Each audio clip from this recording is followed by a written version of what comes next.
بسم الله الرحمن الرحيم. نبدأ الفيديو النهاردة. يلا بقى ندمج شوية فول، نجهز شوية تجهيزات عشان الفيديوهات الجاية تبقى كلها تجهيزات وروتينيات. ليه؟ عندنا ضيوف جايين. التجهيزات دي يا جماعة ممكن سهل الاستغناء عنها، بس ماما جايالي وان شاء الله ان شاء الله تيجي بألف سلامة يا رب، وهي مش بتاكل فول بقى من بره والكلام ده، فانا هجهز لها شوية تجهيزات هي بتحبها. بس نغسل شوية مواعين اللي هم ايه بينادوا علينا في الحوض دول، ونقول بسم الله الرحمن الرحيم. شوية البطاطا اللي انا شلتهم من الناحية التانية دول غسلاهم وهحطهم في الفرن، هنولع الفرن وهحطهم ونبدأ بقى ايه نغسل مواعين. قبل ما اغسل المواعين الغرض الاساسي من هذا الفيديو ان احنا ندمج شوية فول مربى كده ونعمل شوية سمسم. الفيديو مش هيكفي الروتين والحاجات دي كلها، فاحنا هنعمل النهاردة الفول وبكرة نشوف النتيجة. تمام، انتظروا بقى النتيجة في الجزء التاني بتاع بكرة، اتفرجوا عليه ضروري. الحمد لله الحمد لله الحمد لله بقيت احسن من الجيوب الانفيه الحمد لله. خدت تليفاست ظبطت سلامتك يا لولو، و ظهري وجعني الحمد لله يا رب الحمد لله يا رب. والله اكيد مش سواقه او برد. طبعا كده كده الحمد لله ان انتوا معايا، فاكيد مش سواقه. الحمد لله على كل حال. نغسل بقى شويه الفول وننقعه على بال ما اغسل المواعين ونتغدى، وبعدين ايه نبدا نحطه على النار. وصلولي بقى كده على النبي عليه الصلاة والسلام. وتعالوا بقى نبدأ حلقة النهاردة ونتكلم في مواضيع كتير مهمة. طيب اول سؤال وهو سؤال مهم جدا، كان كومنتات على الحلقة اللي فاتت ان هي انا برد عن سمر رد كويس وبعيب على البلوجر اللي قاله او بنتقد البلوجر اللي انتقدوا المطعم. ده ما حصلش، اللي وصل له غير كده. انا اصلا الناس بتبعت لي برايفت، الناس اللي متابعيني على الانستجرام وعلى الفيسبوك بيحطوا لي برايفت. سيبك من الناس دي ما ترديش عليهم. طبعا انا اول واحده كتبت الكومنت دي انا بحترمها جدا لان كتبته بطريقه مهذبه ودي على راسي، وانا فهمتها انا كنت اقصد ايه. لكن في ناس طبعا كتبته بطريقه مش لطيفه، فهم دول بس اللي انا هرد عليهم. او يعني هوضح لهم، هم دول اللي ضايقوني، لكن انا هوضح لكله. معلش لسه جايه من الشغل والدنيا قامت دربكه في دماغي فهم دول اللي ضايقوني، فانا هوضح لكله الغرض الاساسي اصلا. الفود بلوجر دول وحياة ربنا انا قريت اسمهم في الكومنتات عشان اقولهم دلوقتي ونسيت. انا اصلا بحبهم من زمان من غير ما اعرف ان هم عاملين كده ومتابعاهم، بس والله العظيم ناسي اسمهم دلوقتي. افتكرت محمد ومش فاكره تقريبا التانية كان اسمها ايه. انا بحبهم جدا، والبنوته بحب اموت فيها، بحب شكلها جدا وبحب طريقه كلامها. وانا قلت ده في الفيديو اللي فات ان انا متابعاهم، يعني مش حاجه جديده، مش ببرر. وانا ما قلتش اي حاجه زياده، وما قلتش ان احنا عاملين الاكل في المطعم. انا مش هرد بالنيابه على سمر، انا مش هتكلم تاني بالنيابه على سمر، بس انا هوجه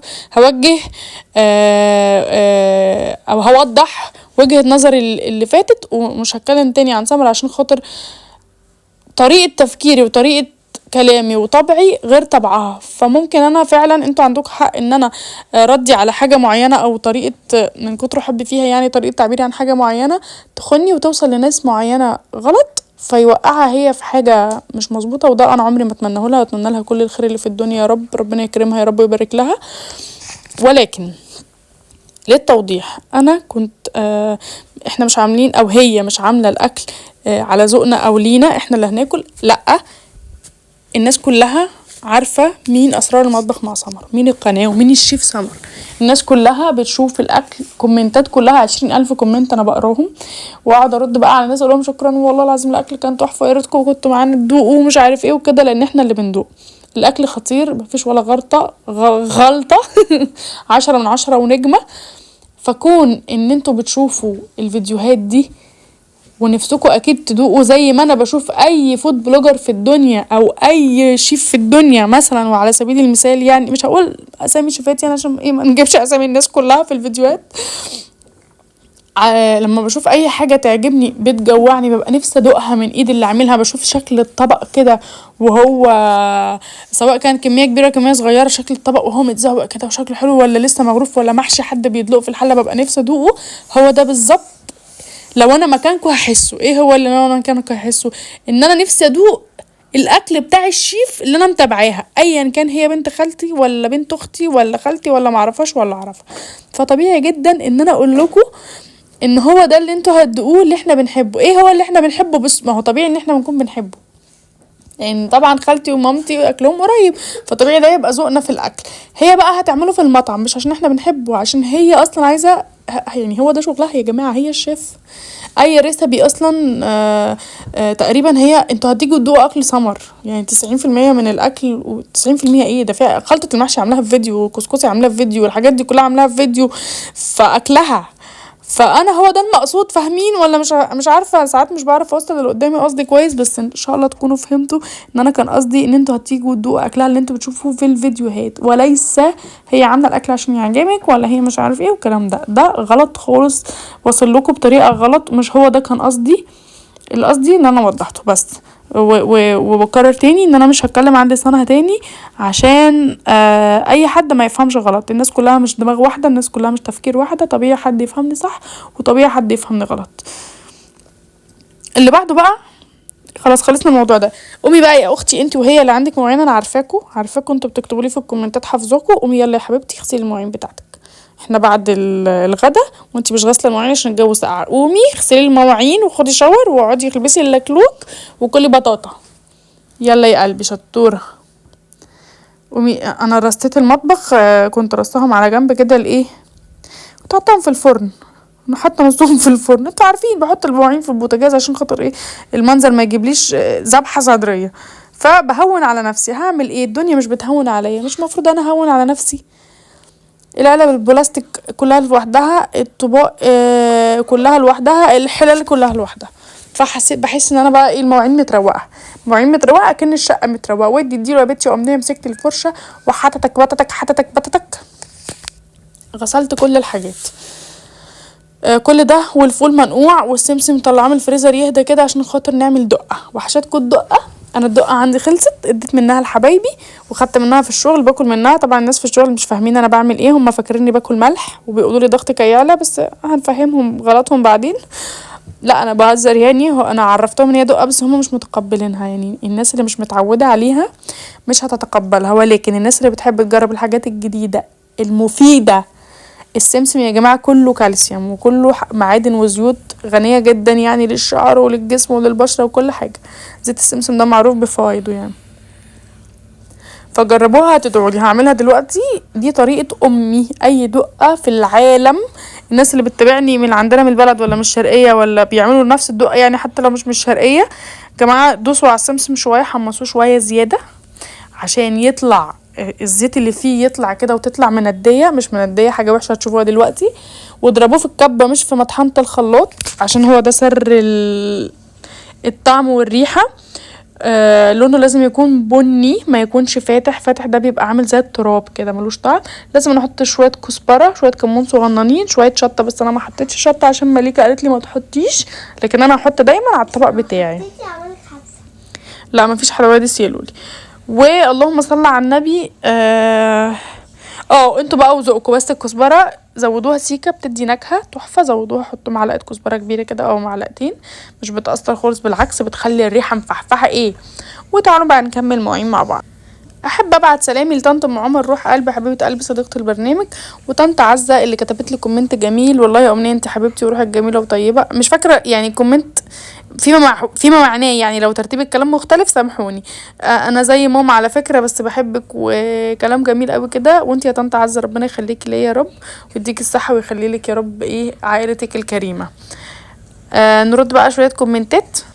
صديقة البرنامج دانيا القمر اللي وحشتني بتقول لي يا أمنية البنت اللي استقبلتنا في المطعم سودانية، وتأكدت لما اتكلمت طبعا سودانية ومنورة الدنيا كلها، واقسم بالله ابتسامتها يعني من الخد ده للخد ده جميلة. انتوا كلكم جمال، انتوا اصلا معروفين ان انتوا اهل طيبة واهل كرم، ويعني فيكم كل الصفات الحلوة، ووشكم بشوش، ربنا يديمها عليكم نعمة ويبعد عنكم كل شر ويهدلكوا كده، يعني يصلح حالكم يعني، ويصلح حال بلدكم ان شاء الله باذن الله، انتوا كل بلاد العرب والمسلمين يا رب، اللهم امين يا رب العالمين.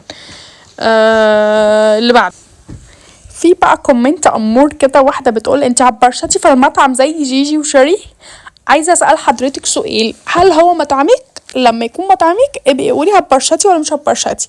طول ما هو مش مطعمك انتي مالكيش فيه، ابرشت ما برشتش، جيجي تبرشت ما تبرشتش، شورت برشة يعني كده، فاهمة؟ ركزي مع نفسك وربنا يلهيكي في حالك مش في حالنا. اوكي. الكومنت اللي بعده يا جماعه كومنت منطقي جدا، انا مش عارفه ليه انا مش بنفذه. القمر بتقول لي ايه؟ ما تجيبي ستاند يا امنيه لنفسك بدل وجع الايد ده. وحياه ربنا بنسى يا رب، والنبي حد يفكرني. لا اله لا حول ولا قوه الا بالله، لا اله الا الله. مش هنقوله النبي. ولادي برقولي. حد يفكرني لقيت سترو اجيب ستاند للعربيه عشان خاطر اللي بتاع المرايه بيخلي المرايه تفوت، بتاع الازاز اللزق بتاعه بيعمل علامات في الازاز كده او في التابلو، بيبقى شكلهم وحش جدا. اللي هو الماجنتيك ده، الماجنتيك بيخف كده. جبته من كل الاماكن الحلوه واللي مش حلوه، حاجه يعني كرب. المفروض ان انا ادور بس بنسى. يبقوا فكروني. بص بقى البطاطا بعد ما استوت، انا ادوني بطاطا. مليكه لسه في بطاطا في التلاجة، روح هاتي لي واحده. احبها وهي سخنه، اموت فيها وهي ساقعه، احبها باللبن، احبها. بس الحاجه الوحيده اللي ما بحبهاش عليها جوز الهند، عشان مش بحب جوز الهند المبشور. احبها بالبشاميل، احبها بالشوكولاته، احبها واحب اللي يحبها. خلصت بالهنا والشفا. المهم تعالوا بقى ايه ندي الجيرو. نعمل بقى شويه فول. ام جايه وانا امي تشجع اللعبه الحلوه والاكله الحلوه. اي حاجه مش حلوه ما بتسكتش، وليا بتنتقد كل حاجه، فاحنا مش هينفع نسيب لها فرصه ان هي تنتقدنا. تقعد تقولك الفول ايه الفول ده، فول لا دي حاجه تسد النفس. ما بيهمهاش تزعل ما تزعليش، المهم ان الحاجه لازم تبقى مظبوطه على الشعره. فهنعمل فول وانا اقسم بالله خايفه وانا بعمله مرعوبه. يا رب الفول يطلع حلو، يا رب الفول يطلع حلو، يا رب ما تشمت فيا امي يا رب. طبعا هي مش بتشمت، بس هي عايزه بنتها تبقى ما فيش غلطه على المسطره. تقول لك انا عايزاك على المسطره. طب افرض المسطره مالت سيكه عادي مش هيحصل حاجه. لا وليه تميل سيكه؟ عارفين ماما الامهات اللي واحنا صغيرين جبت 9.5/10 والنص درجه راحت فين؟ خلاص يا وليه 9.5/10 انا كده متفوقه. لا، واللي جاب 10 احسن منك في ايه؟ و9.5 والنص راح فين؟ يا لهوي لو عرفت مليكه بنتي بتجيب كام من كام. انا بجيب اعلى منك. بتجيبي كام يا مليكه؟ بجيب 100%. لا التانية. لا التانية قولي بتجيبي كام؟ بتجيب 5 من كام؟ 5. لا التانية اللي انت قلتها لي مرة. 5/10. لا التانية. 5/100. لا بت... 0/10. لا بتيجي تقول مامي انا جبت النهاية، انا جبت 5/0 وهي وتقعد تزعق. انا ومالك بنهلك على نفسنا. ده جبت كام يا مليكة؟ 5/0. مالك يقول لها ايه؟ مليكة انت جبتي 0/5. تقول لا انت مش فاهم حاجة، انا اللي فاهمة والله العظيم جبت 5/0. بنتي بتجيب 5/0. ربنا يفتح مخك للعلم يا رب. قولي كلمة. هو انتوا عارفين خدمة عايدة؟ يا ظريفة. ملغوة. هنحط بقى السمسم. ادعوا الملكة بنت ربنا يفتح دماغها في التعليم، يفتح مخها في التعليم، سوري يعني. هنحط بقى السمسم. وانتي بقى يا اختي لازم تبقي عاملة لعبة ضغط قبلها. يعني السمسم ده اسهل حاجة في الدنيا. هو ليه تركات بس ان هو ليه درجة سوا معينة. لو الدرجة دي زودتي عليها سنة هيتحرق. الكيلو السمسم ب180 جنيه. لو قللتي عنها سنة هيطلع عامل زي البودرة كده وملوش طعم وملوش ريحة وسمسم ني. فهي درجة توصلي للدرجة دي تكوني بقى لعبة ضغط ومرنة دراعك كويس والباي والتراي ولعبة شايلة حديد. عشان خاطر ايه؟ هتقعدي تقلبي 3 ساعات على نار متوسطة. توطي دمبل على رأي مليك. توطي شوية وترجعي متوسطة تاني. توطي. لو نسيتي عقلك وزك وهفك وعليتي النار عشان دراعك وقف الشمال نمل بدلتي اليمين راح منمل هيروح محروق. فدي عملية خزعبلية ما حدش بيعرف يظبطها غير امي. انا بعرف اظبطها بس انا خلقي ضيق. ساعات بروح مطفي عليه واللي يحصل، وساعات بروح ايه بقى مش مشكله بستحمل التقليب وخلاص وبقلب بقى لحد ما يظهر له صحاب ويستوي يحمر كده يبقى حلو. يبقى فاضل له لسعه ثانيه ويتحرق. اروح بقى شايلاه ضرباه في الكبه بسرعه. هنا بقى ايه عشان الفول بقى يطلع احمر كده وجميل. ده كيلو فول عليه 4 طماطميات وليمونه كبيره بما يعادل ليمونتين صغيرين او 3 ليمونات صغيرين او ليمونتين وسط. وحبه حفن كوبايه مج شاي اللي هو الكبير اللي انا بشرب فيه ده. فول مدشوش عشان نخليه احمر وزي الفل، وامي ما تراجعش ورايا. عايزه اقول لكم الناس كلها بتخاف منها، بس هي بتخاف من سمر. سنة والله لا احكي على اسرار العيله كلها، هي مستحيل تخاف من سمر بقى، بتخاف تطلع غلطة من سمر. يعني هي احنا كلنا بنخاف منها، بس هي الوحيدة بتخاف من سمر لوحدها. احسن تستاهل زي اللي بتعمله فينا سمر بتطلعها عليها. فخوفا منها انا بكون واقفة وهي مش جاية، الحاجة بتطلع مظبوط. اول ما اكون عارفة ان هي جاية، من كتر التوتر ببقى مش عايزة ولا غلطة، لازم انسى حاجة وحاجة تحصل وتطلع مش مظبوط. تيجي بقى تقول لي المحشي حلو بس الملح مش مظبوط، ويلا هناكله بقى، هنعمل ايه؟ ما احنا كده كده لازم نتغدى. فطبعا انا مقدرة ان ده قلب الام، وان هي فعلا انا متأكدة من ده، هي غرضها الاساسي ان انا افضل طول حياتي مغلطش ولا غلطة. ده حال الامهات كلها. بس انا عشان خاطر انا طول عمري شايفة ان ده ضغط نفسي عليا، وانا كأمنية اصلا اساسا الموضوع ال ADHD ده اكيد كان عندي من صغري اكتر من كده. انتوا ده المفروض يبقى توقع عندكم يعني. الموضوع بقى ايه؟ كنت بغلط كتير وبنسى كتير. هي بقى لا، اذا كان هي مش عايزاني اغلط غلطة واحدة بس، ما بالك بقى وانا بغلط كتير وبنسى كتير وعاملة حفلة غلطات واخطاء ونسيان وتكسير. يا لهوي، يا ما اقولكوش. يلا مش هفضح امي اكتر من كده، لكن هي ست الكل طبعا، ست الكل طبعا. ده ما يمنعش ان هي عايزاني احسن واحده في الدنيا. ربنا يخليها لينا ويديها البركه، وان شاء الله بقى ان شاء الله ايه نعمل لها حفله بقى، حفله لما تيجي كده، واحتمال يجي معاها ضيف صغنن كده ايه هتشوفوه بعدين.